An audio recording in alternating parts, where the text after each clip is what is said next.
President, as requested.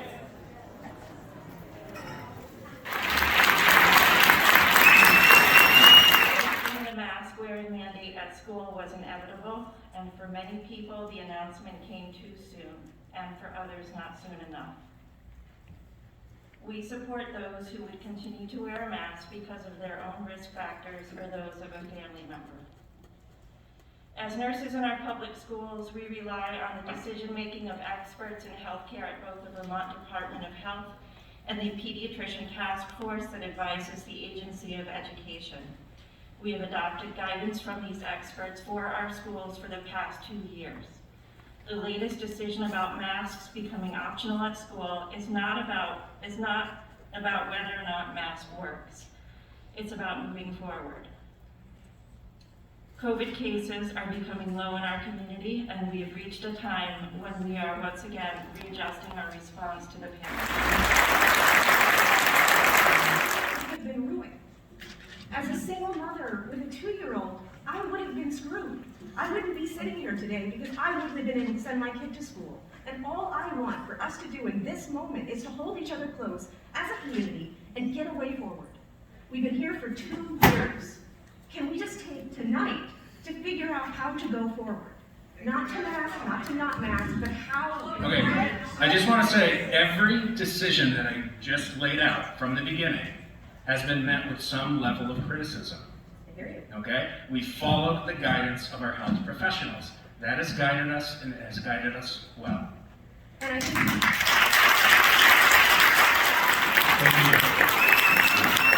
the privilege of attending an event like this.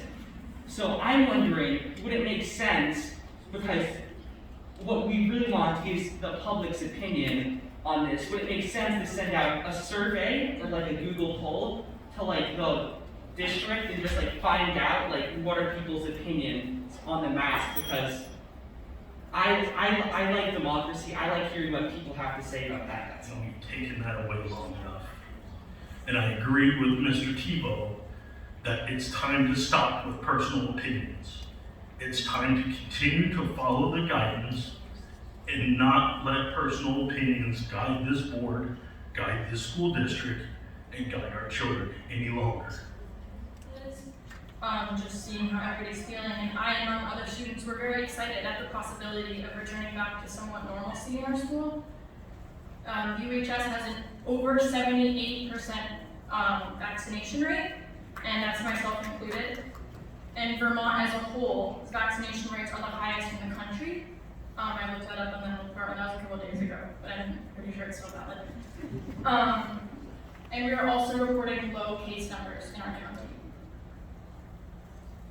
So it argues the question for me, why are we now not as a community not choosing to follow the guidance from the State Department, CDC, state epidemiologists, the experts that have studied this from this entire 2 years and have we been listening to for the past 2 years? If we don't pull back restrictions when caseloads are low, I wonder if we'll ever be able to feel secure enough to pull them back. I just wanted to, my point is that masking is not without a cost. It actually carries a heavy cost, and I think one cost that we may not be aware of for many years, because, you know, working in a mask all day, to those of you who do that, it is extremely difficult, and when the kids come home, the first thing they do is they tear that mask off, and let me tell you, that thing is disgusting. And I will tell you too that sometimes when we don't have any masks, you have to wear the same mask again. And you know, the pre-K kid, he comes home, he's 5 years old, he's in public school, he's not seeing any faces, he's still learning to communicate. Like, what is that is a problem. So what I'm trying to say is that not only that, I will also add that there are constant. After the excitement of being told we can return to school normally if the mask mandate is lifted, anyone who has chosen to wear a mask further on will be respected.